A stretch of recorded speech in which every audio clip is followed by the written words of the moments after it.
James 4:13-17.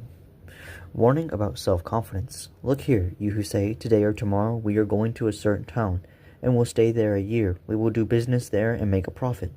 How do you know what your life will be like tomorrow? Your life is like the morning fog. It's here a little while, then it's gone. What you ought to say is, if the Lord wants us to, we will live and do this or that. Otherwise, you are boasting about your own pretentious plans, and all such boasting is evil.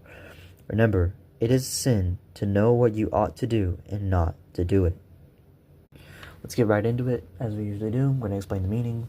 James 4:13-17 highlights the dangers of human arrogance and self-reliance in planning for the future, emphasizing our dependence on God's will. The passage urges believers to acknowledge God's sovereignty in all things and to recognize the brevity and uncertainty of life. Rejection of human arrogance. The passage criticizes the attitude of those who make plans for the future, as if they have complete control over their lives and circumstances. It highlights the common human tendency to assume we know what tomorrow holds and to make plans based solely on our own desires and abilities. The fleeting nature of life. James uses the analogy of a vapor to illustrate the temporary and uncertain nature of human life. Just as a vapor quickly disappears, our lives can be cut short unexpectedly. God's sovereignty. The passage reminds us that God is ultimately in control of our lives and future. He is the one who determines our days and circumstances.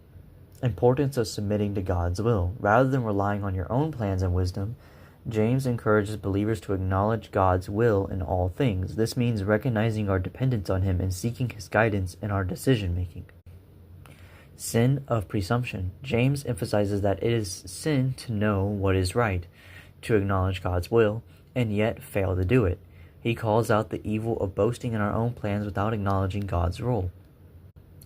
In essence, James 4:13-17 calls for a shift in perspective, moving away from the self-reliance and toward a humble dependence on God's will for our lives. Some Bible commentaries note that this passage is a reminder that true wisdom lies in acknowledging God's sovereignty and seeking His guidance in all our endeavors.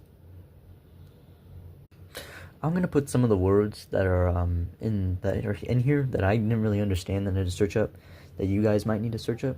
I'm going to put them in the comments section, so if you want, you can go check that out. If you already know them, you don't have to. Hope you enjoyed this message today of James. Have a blessed day. And we are finally on James 5. We are getting close to the end of James. So that's nice, and I'll start doing other stuff. Goodbye, guys.